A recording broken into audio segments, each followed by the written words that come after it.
Welcome to our next video tutorial, which will be on the fundamentals of the C programming language, with an emphasis on embedded C.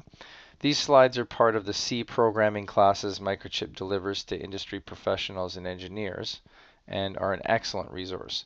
So this is normally a 2-day course at Microchip, and I've removed many of the slides in order to simplify the content for our purposes.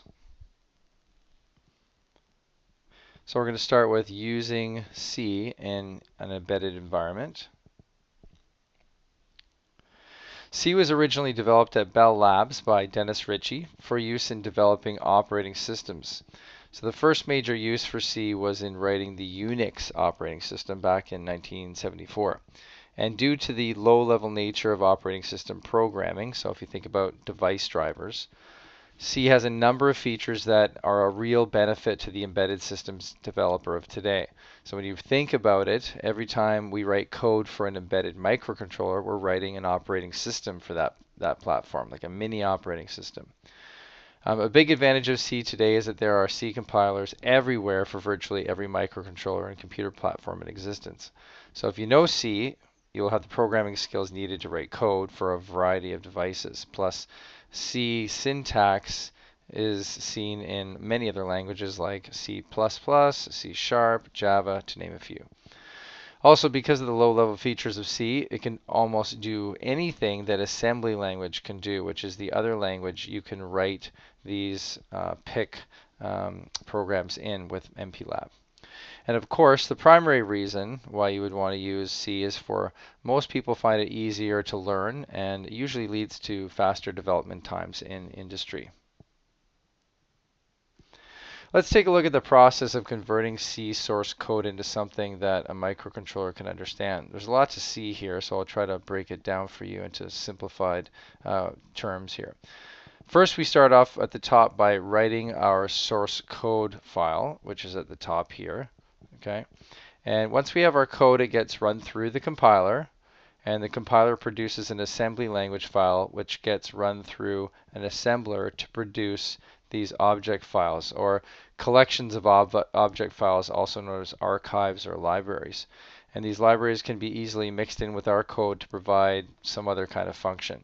We probably won't be using that in our examples or our tutorials.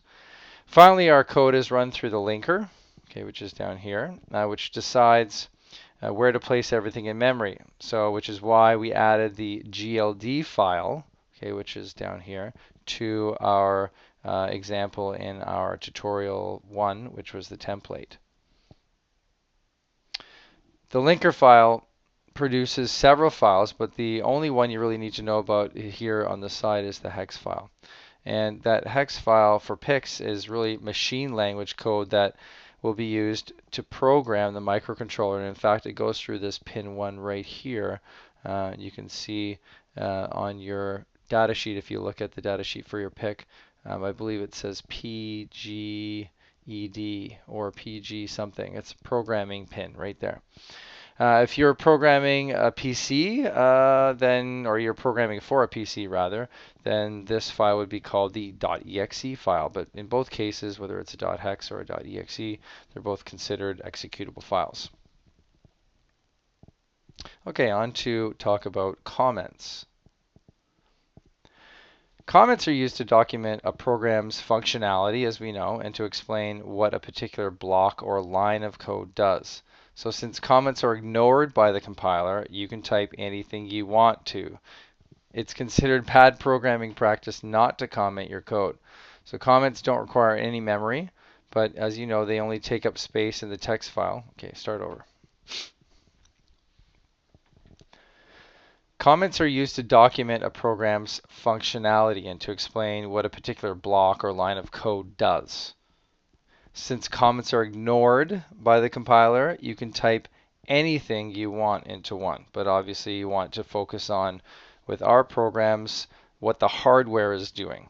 So it's considered very bad programming practice not to comment your code. I know many of you don't like to do it, but it's essential in industry and it should be essential for you. Comments don't require any memory, so they only take up space actually in the text file that contains your source code. So what that means is there's no excuse for not using them. There are two kinds of comments that you may use: the block comment, which is also called a delimited comment, and a single line comment. So this is the block comment example, and in this example program shown here, we use block comments in two different ways. The first 4 lines at the top are an example of a comment that spans over 4 multiple lines here.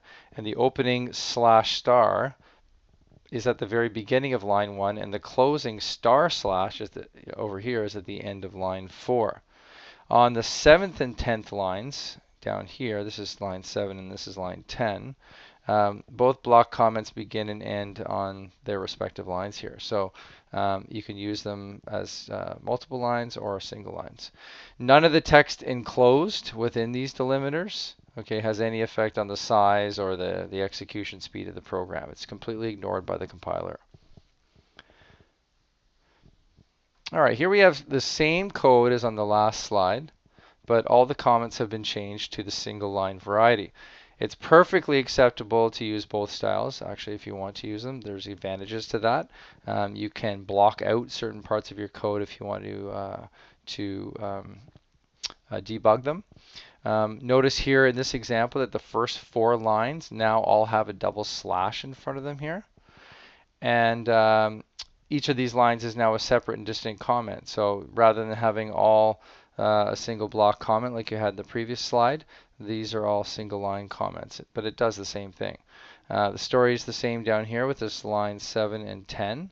Okay, anything in front of this double slash is going to be ignored by the compiler.